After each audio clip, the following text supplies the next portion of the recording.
I had just closed the door behind Ethan, watching his silhouette fade into the quiet evening as he set off on yet another business trip. The familiar sound of his suitcase wheels rolling down the brick sidewalk drifted into the night, a sound that had become strangely comforting over the years, like a ritual we both understood but never put into words. I lingered there a moment longer than necessary, one hand resting against the doorframe, letting the stillness settle before I finally turned the lock. Our house sat on a calm street in Charleston, only a few blocks from the water.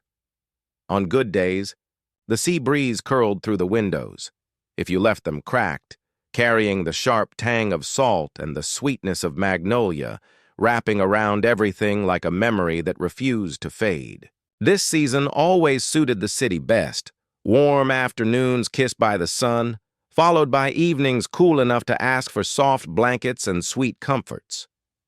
On my way home from work that afternoon, I stopped at the little corner market and picked up a box of dark chocolate truffles and a bottle of red wine. I hadn't planned anything special, just a quiet evening to myself. The moment I stepped inside, I slipped out of my shoes by the door, switched on a lamp in the living room, and curled onto the couch with my feet tucked beneath me. My favorite blanket, a thick, fleecy thing worn thin at the edges, was all ready, draped there, waiting. I pressed play on the latest episode of a comfort show I had watched a dozen times before and let the glow of the television wash the room in soft blues and golden flickers. Nights like this had become my small indulgence, a time when the house belonged only to me, when silence wasn't lonely, but gentle. From the outside, our marriage looked like something solid, unshaken. And Ethan was a good man, loyal, responsible, kind in all the right ways, but always busy. His work pulled him in every direction, and more often than not, I was left behind with the stillness. We rarely argued, and I never doubted his love. Yet sometimes, I found myself wondering when our relationship had shifted from romance to routine. I told myself it was normal. Life changes, love settles. Perhaps I had always been someone who found more comfort in stillness than in sparks. I was born and raised here in Charleston, in a small clapboard house hidden behind jasmine-covered fences. My mom and grandmother raised me. I never knew my father, and they never spoke of him. From the little I pieced together, he had been a fleeting summer romance, someone my mother met on a trip to the Outer Banks before returning home with me, quietly growing inside her. But I never resented his absence. My childhood felt full, brimming with the smell of baking bread, sunlit porches, and the soft murmur of two women who believed every problem could be soothed with a cup of tea and a long talk. Our home was calm, never chaotic. No slamming doors, no harsh shouting, just steady understanding. I think that's where I learned to prize peace over passion. While other girls dreamed of veils, rings, and whirlwind romances, I was content with novels and long walks by the harbor. My mother often told me I had an old soul, too wise for my age. Maybe she was right. Predictability, routine, knowing where everything belonged, that was where I found comfort. And perhaps that's why I said yes to Ethan. He wasn't flashy or dramatic, but he was steady. He was safe. And for someone like me, that felt like enough. Or at least, it used to. I sipped my wine slowly, letting its bitterness linger on my tongue, and glanced at the hallway where our wedding photo hung. My eyes traced Ethan's smile, and I imagined him on the plane, maybe staring out the window at clouds drifting below 30,000 feet. I didn't know then that the peace I had so carefully built was already beginning to tremble. That this quiet evening, wrapped in solitude, would be the last time I ever saw my marriage the same way again. My mom used to tell me she didn't want me to grow up lonely. She never said it bitterly, more like a quiet warning carried in her voice, as though she was trying to explain something she couldn't quite put into words. She'd stir soup on the stove or fold laundry, then pause and murmur, "Don't spend your best years alone, baby. Life passes faster than you think." I'd laugh, roll my eyes, but I understood what she meant. I was the reminder of her own fleeting summer fling turned into a lifetime of single motherhood. Though she never once made me feel like a burden, I think some part of her still carried the weight of raising a daughter without a partner by her side. I adored my mom and my grandmother. They were strong, kind, fiercely loyal. But they were quiet women. They didn't live boldly, didn't chase adventure or heartbreak. They found contentment in safety, in routines, in clean countertops and soft slippers. And I think deep down they hoped I would want more, something different. But I didn't, at least not then. Through high school, I never dated. I wasn't shy and I wasn't invisible. I had friends, good grades, even a few boys who hovered hopefully, but nothing ever stuck. I had no interest in the hallway breakups or whispered gossip at lunch.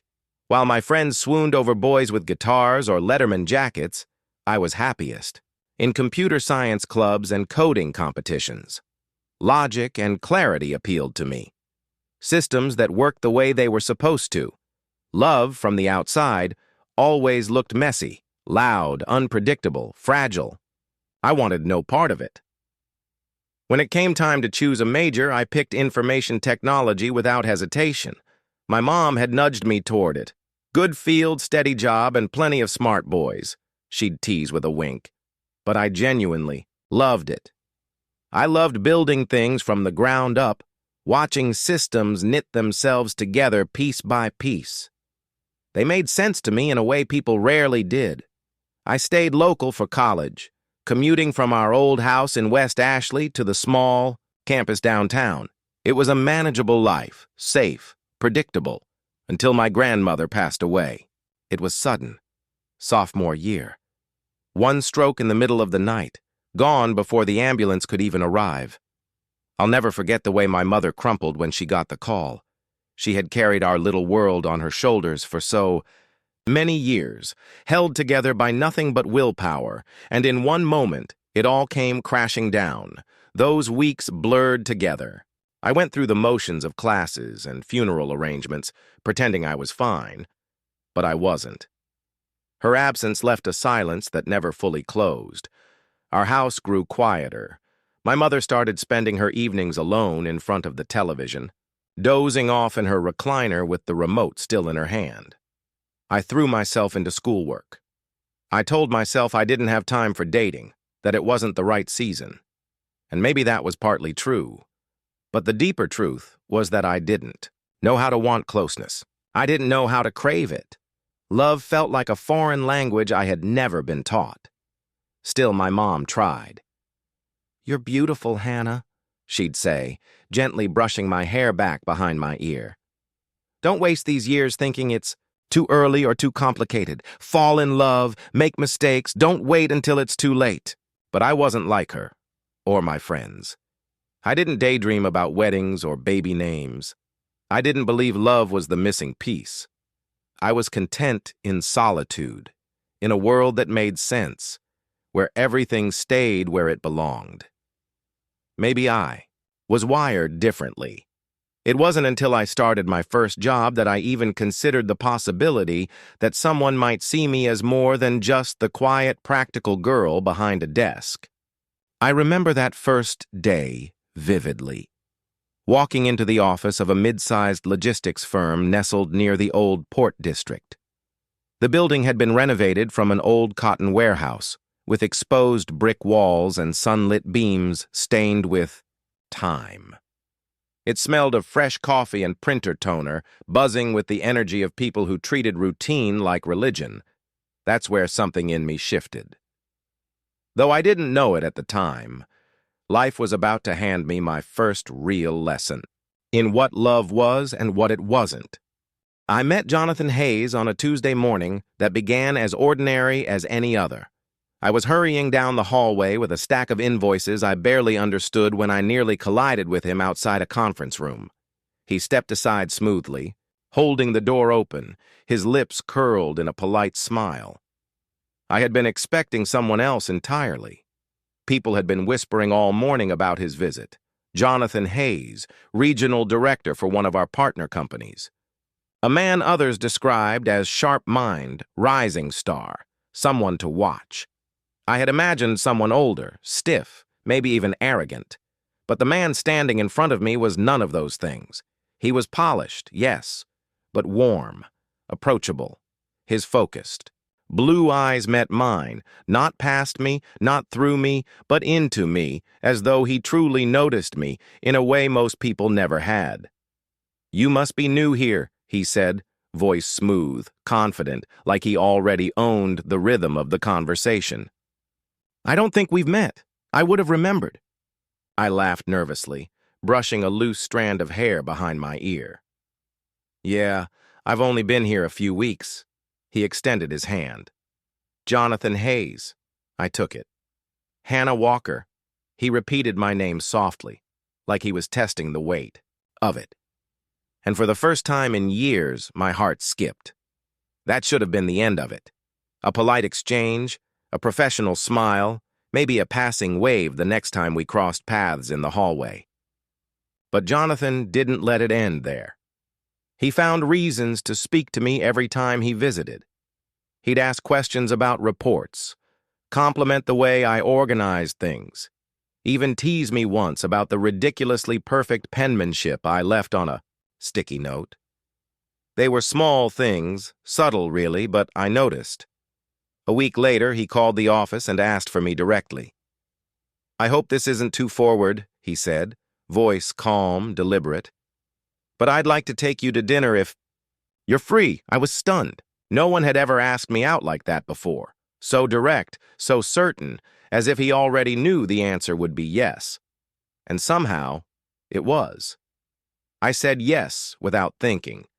Cheeks flushed hot for hours afterward. That Friday night, Jonathan picked me up outside the office. He opened the car door for me like he'd stepped straight out of a movie. He smelled of expensive cologne and quiet ambition. He drove us to a rooftop restaurant I had never heard of before, a place where soft jazz drifted in the background, string lights swayed above our heads, and the city lights stretched out like an endless painting. Sitting there, I didn't feel like the quiet girl from West Ashley anymore. I felt glamorous, older, part of a world that wasn't mine but could be. Jonathan ordered for both of us, asking just enough questions to make it feel like he had tailored the evening to me. "You'll love the seared scallops," he said with confidence. "They're the best in town, trust me." And I did. I let myself lean into his choices, his rhythm, the pace of the night, the wine he selected, the stories he told. He spoke of work, of cities he'd traveled to, of his unstoppable drive. But he also asked me questions about my childhood, my favorite books, my dreams. When his eyes were on me, it was with an intensity that made it feel like nothing else in the room existed. That gaze made me feel beautiful, truly seen in a way I never had been before. I floated through that night in a haze, almost as if I'd stepped into someone else's life. I wasn't just Hannah, the cautious daughter, or Hannah, the quiet office girl. I was someone chosen, desired, exciting. And when Jonathan leaned in at the end of the evening, brushing a kiss across my cheek, his hand warm at the small of my back, I felt something unlock inside me. Even then, I think some part of me knew he liked to be in control. But instead of resisting it, I let it comfort me. Letting him lead meant I didn't have to decide, didn't have to worry. He was older, experienced, certain, and that certainty made the world feel less overwhelming. I wanted so badly to believe this was it, that I had finally found the kind of love my mother had always hoped for me. The first time Jonathan told me not to wear something, it was disguised as a compliment. I had chosen a short floral dress for a Sunday brunch with old college friends. It wasn't outrageous, just light and summery, something I had worn dozens of times before. But when I stepped out of the bedroom, he tilted his head slightly, studying me. "You know," he said, smooth and thoughtful, "you'd look even more stunning in that navy dress you wore to the fundraiser. More elegant, more classy." His tone was gentle, like he was doing me a favor. So I changed. It didn't feel like a big deal at the time, just one outfit, just one suggestion.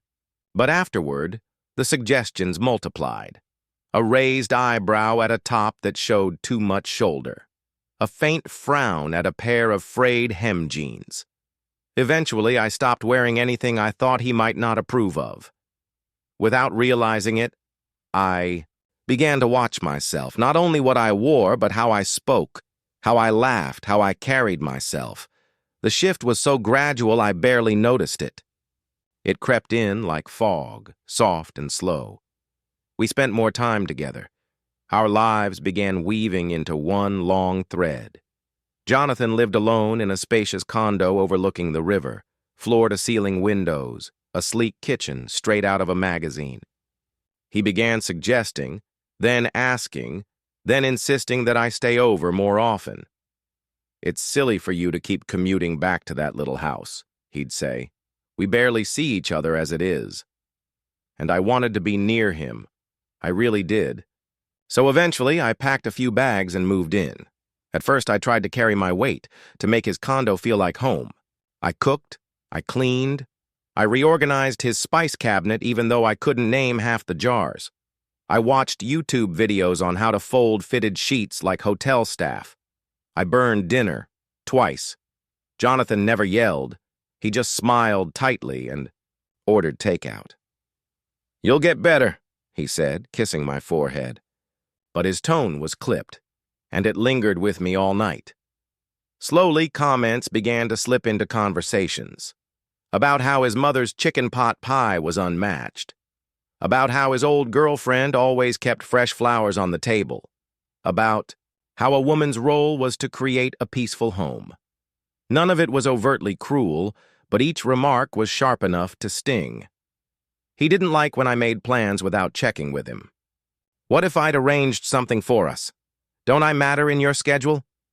He didn't like my friends either. Too loud, too immature, too reckless, he said. "Why hang out with people who don't inspire you?" And maybe he was right, I thought. Maybe I was outgrowing them. So I started canceling plans, making excuses. Eventually, they stopped asking. Jonathan spoke constantly about our future: marriage, wedding colors, photographers, venues. He hadn't proposed yet, but he spoke as though the decision had already been made, as though we were simply halfway down the aisle and I hadn't caught up. Some nights I lay awake beside him, staring at the ceiling, wondering about the strange hollowness in my chest. He did everything right: gifts, fancy dinners, anniversaries I hadn't even realized were anniversaries. He was everything my mother had hoped I'd find: ambitious, dependable, generous. And yet, there was something else. A weight pressing down, a tightness I couldn't name. I was always trying to be enough, pretty enough, poised enough, helpful enough.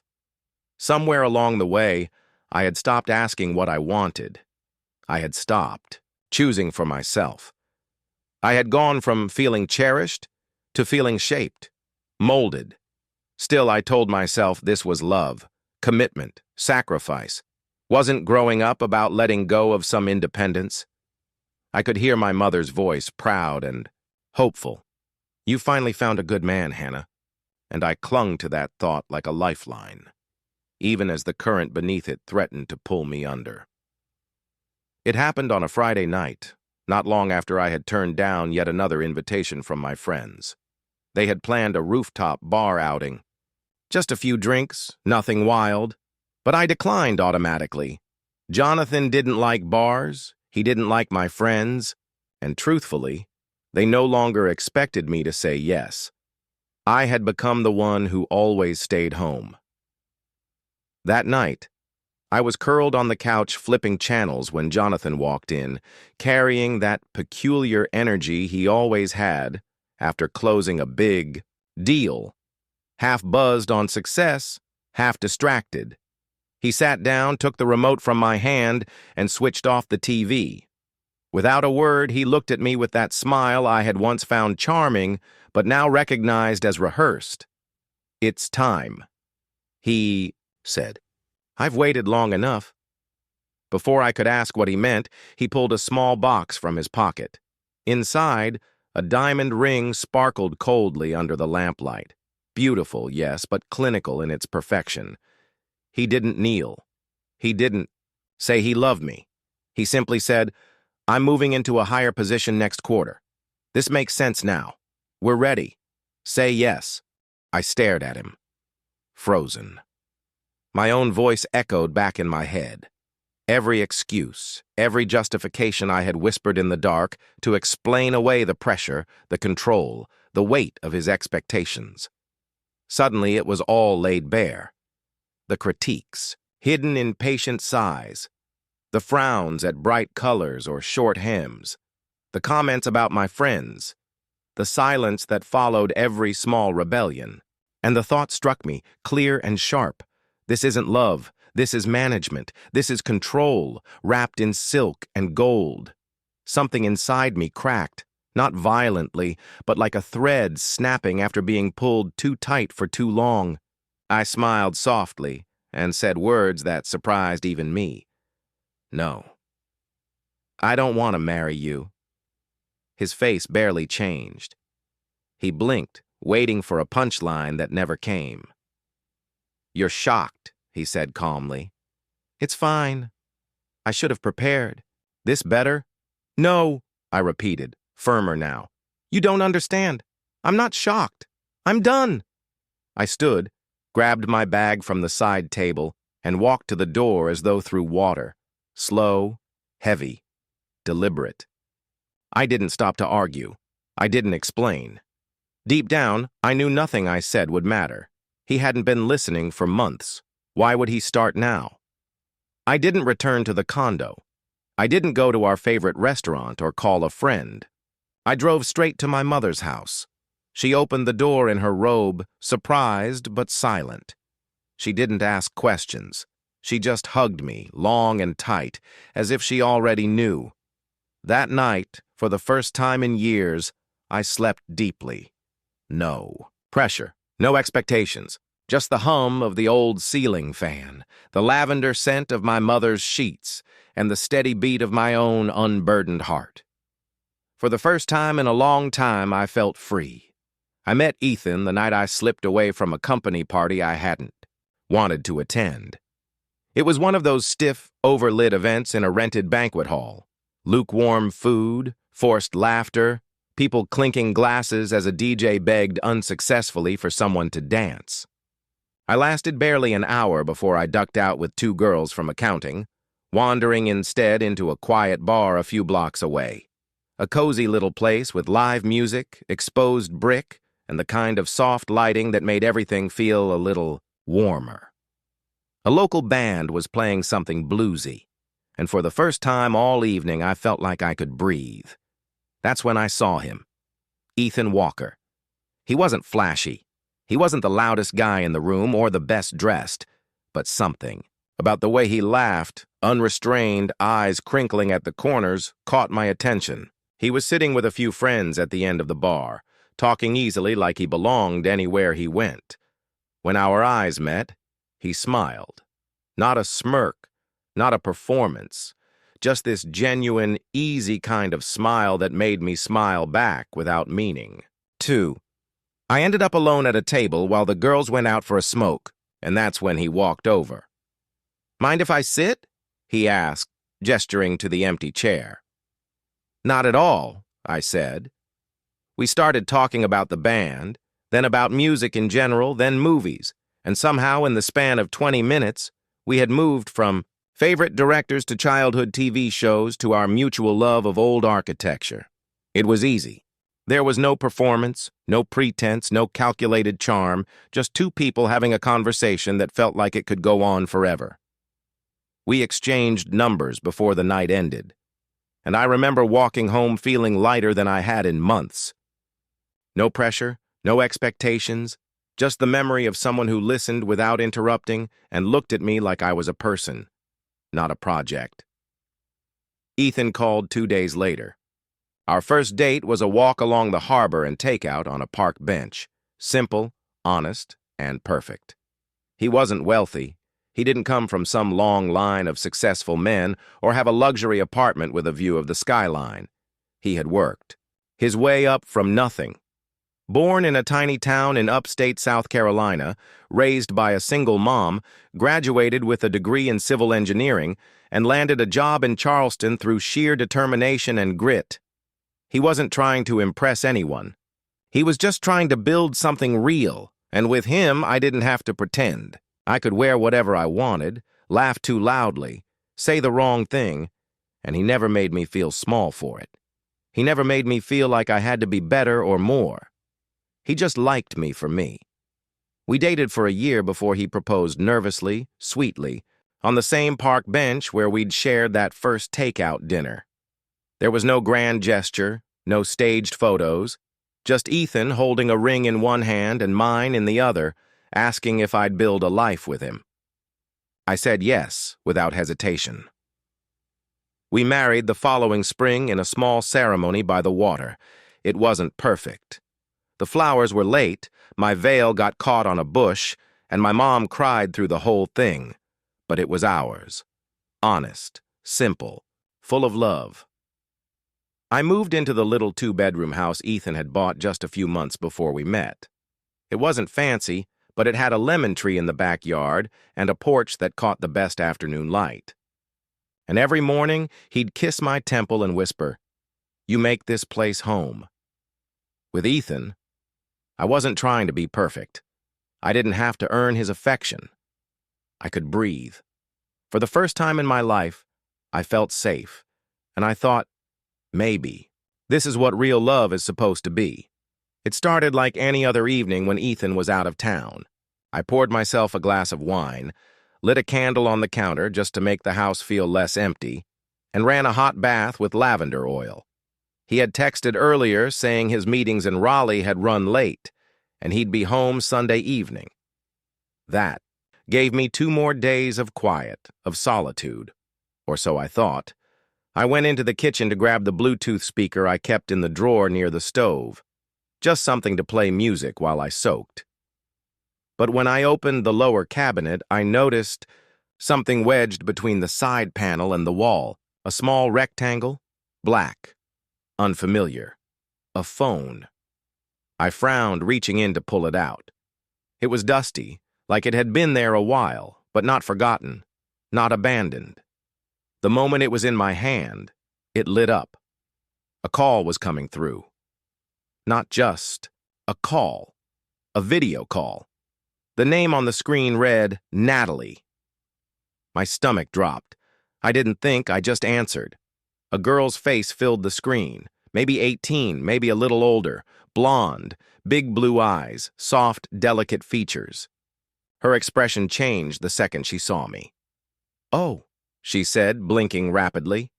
Did I call the wrong number?" I tried to keep my voice even. "Who are you looking for?" She hesitated. Ethan. Sorry, are you—" "I'm his wife." Her lips parted slightly, and for a moment I thought she might cry. "Oh, I didn't know. I didn't. I thought maybe this was still his. Sorry, I have to go." And just like that, the call ended. I stood there frozen, staring at the black screen in my palm, the edges of my mind unraveling like thread. My hands were trembling. My heartbeat thundered in my ears. I looked at the phone again. Old model, different brand from the one Ethan used daily. It had no case, no lock screen, just that name, that girl, Natalie. Everything after that moved in slow motion. I set the phone down on the counter like it might burn me. My bath water grew cold in the tub. The candle melted into a pool of wax. I sat at the kitchen table for what felt like hours, trying to piece together a version of reality that made sense. He was cheating. He had to be. What else could this be? A hidden phone, a teenage girl, her calling with a heart emoji next to his name? The late nights, the trips, the unexplained absences. How could I have been so blind? Sleep didn't come.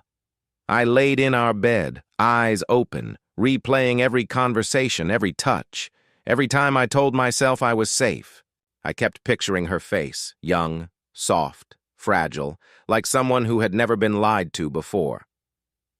By the time morning came, my throat was raw from holding in tears, and I had made a dozen plans. Confront him, leave him, scream, demand answers. But none of them prepared me for what actually happened, because Ethan came home early. I was still in my robe, sitting on the couch with the phone in my lap when the door opened. He stepped inside, suitcase in hand, looking tired but not surprised to see me. His eyes went immediately to the object on my lap. "So," he said softly, closing the door behind him. "You found it." There was no panic in his voice, no scramble to explain, just a calm resignation that chilled me more than any lie could have. "Who is she?" I asked, my voice shaking. He didn't answer right away. He just walked over slowly, sat in the armchair across from me, and looked at me like someone preparing for surgery without anesthesia. "I was going to tell you eventually," he said. "I just didn't know how." The silence that followed was louder than any shouting match. And in that silence, something inside me cracked again. Not like before, when I broke free. This time it was fear. Real, heavy fear. That the life I had built, the safety I thought I had found, was about to come undone all over again. "I need you to listen," Ethan said gently, his hands resting on his knees like he was anchoring himself to the ground. "This isn't what you think." I didn't say anything. I couldn't. My throat was tight. My fingers clenched around the phone. He looked exhausted, not just tired, but weighed down, like he'd been carrying something for a long time and had finally run out of places to hide it. He took a deep breath. "You know I have two best friends, Ben and Marcus. But there was a fourth. His name was Max." I blinked.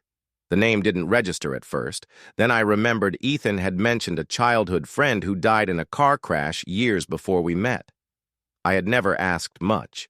He had seemed so pained, and I hadn't wanted to pry.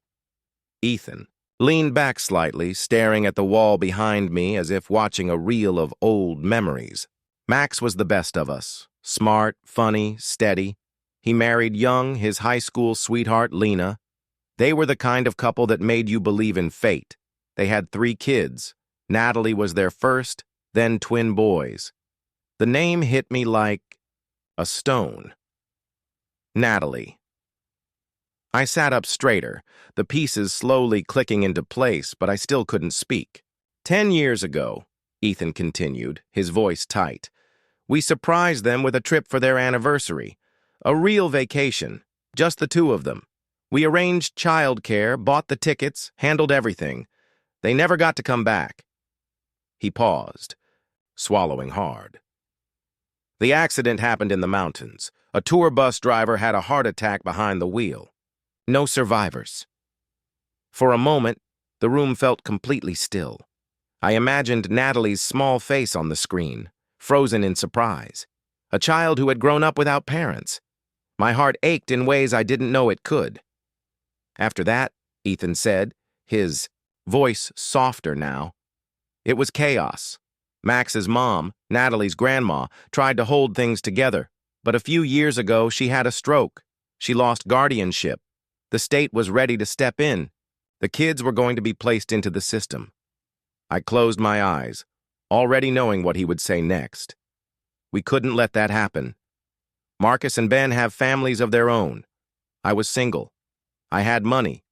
I filed the paperwork and became their legal guardian." He looked directly at me then, eyes glassy. "They live in their own home with a part-time caretaker. I cover everything. I see them every week. I'm not hiding them, Hannah. I just didn't know how to explain it without making it seem like something it's not." "Then what is it?" I finally asked, my voice breaking. "Why the hidden phone? Why keep this from me?" "Because I was afraid," he said simply. "Afraid you'd think I was lying. That you'd see it as a betrayal. That you'd feel like you didn't really know me. And honestly, maybe you didn't. I tried to protect you from it all, from the weight of it, from the complexity. I didn't want to bring that grief, that history into what we were building. I just wanted peace for both of us. I stared at him. My chest felt full of rocks. But beneath the confusion, the anger, there was something else, something deeper, a flicker of awe, of guilt, of shame for assuming the worst. She called. I whispered. "Natalie, that's how I found the phone. She looked so young. She was trying to warn me about a traffic jam," he said with a small, pained laugh. "She knew I was driving to see them. She didn't mean for any of this." We sat in silence for a long time. I kept thinking of him all those weekends. I thought he was working late, driving across state lines to check in on 3 kids who weren't his by blood, but were his by love, by loyalty, by promise. "You could have told me," I said, not accusing, just sad. "I know," he said. "I was wrong, and I hate that I made you doubt me. But I swear to you, Hannah, I never betrayed you. I never would." And I believed him. Not because of what he said, but because of the look in his eyes, the guilt, the exhaustion, the quiet hope that maybe, just maybe, it wasn't too late. For a long time after Ethan finished speaking, I didn't say anything. Not because I didn't know what to say, but because my heart was trying to catch up with the truth. I had spent an entire night believing the man I loved had betrayed me. I had stared at that hidden phone with shaking hands, imagining all the worst-case scenarios, letting every dark possibility bloom in my chest. And now here he was, raw, broken, honest, telling me a truth so far from what I feared, yet somehow even heavier. I felt everything all at once. Betrayal, yes, but not for the reasons I'd expected. I felt hurt that he hadn't trusted me with this, part of his life. I felt guilty for having assumed the worst. I felt amazed, stunned, really, by the weight of what he'd carried alone. And beneath all of that, I felt something deeper. I felt proud of him. Ethan wasn't perfect. He never pretended to be. But what he had done quietly without recognition, without asking for praise, was the kind of love I had only ever read about in novels. The kind that sacrificed, the kind that showed up, the kind that didn't need to be seen to be real. "I wish you'd told me," I said again, softer this time. "I know," he whispered. "I wanted to protect what we had. I didn't want you to feel like there was a part of me you couldn't reach." "But there was," I said, "and now it's here. All of it. And I have to decide what to do with it." He nodded, not pushing, not pleading, just waiting. And something about that, his stillness, his patience, made me trust him even more. I looked down at the phone still resting in my palm. Natalie's name on the screen felt different now. Not like a threat, not like a betrayal, but like an open door. "I want to meet them," I said finally. Ethan blinked, his shoulders tensing slightly. You do?" I nodded. "If I'm going to be your partner, really be your partner, I can't just be part of the easy parts. I want to know the people you love, the people who shaped you, and if they're family to you, they're family to me too." His eyes filled with something between gratitude and disbelief. He reached across the space between us, took my hand gently, and kissed the inside of my wrist. "They'll love you," he said. "I hope so," I whispered. "But even if they don't, I think I already love them a little just for being part of you." We spent the rest of the morning talking about the kids, about their personalities, about how Natalie had become almost like a little adult far too soon. Ethan told me about the twins, about their constant energy, their inside jokes, the way they still drew pictures of their parents when they missed them too much to say it out loud. We didn't make any grand decisions that day. No declarations or dramatic gestures, just small, intentional steps toward something bigger. A week later, they came to visit. Natalie was quieter in person than I expected, more guarded, but kind, thoughtful. Her eyes searched mine when we met. like she was trying to figure out who I really was. I didn't blame her, but she smiled eventually. And when I handed her a tube of lip gloss and said I needed her help picking out shoes for a party, she laughed and something shifted. The boys were wild and sweet, full of questions, full of noise, full of life, and I loved them instantly. That summer, we had them over every weekend. We cooked together, played board games, walked by the harbor. They brought chaos into our neat little life, and I welcomed it. For the first time, our house felt full in a way I hadn't even realized it was lacking. The kind of full that comes with noise and mess and sticky fingers and someone yelling, "I called dibs on the last brownie from the living room." I looked at Ethan one night while we sat on the porch, listening to the boys wrestle over a video game, and Natalie hummed to herself as she braided her hair. He was watching them with this quiet contentment on his face, and when he turned to me, I saw it reflected in his eyes. "I didn't think I could have all this," he said softly. "Not after everything." "Well," I smiled, leaning into him, "you don't have to do it alone anymore.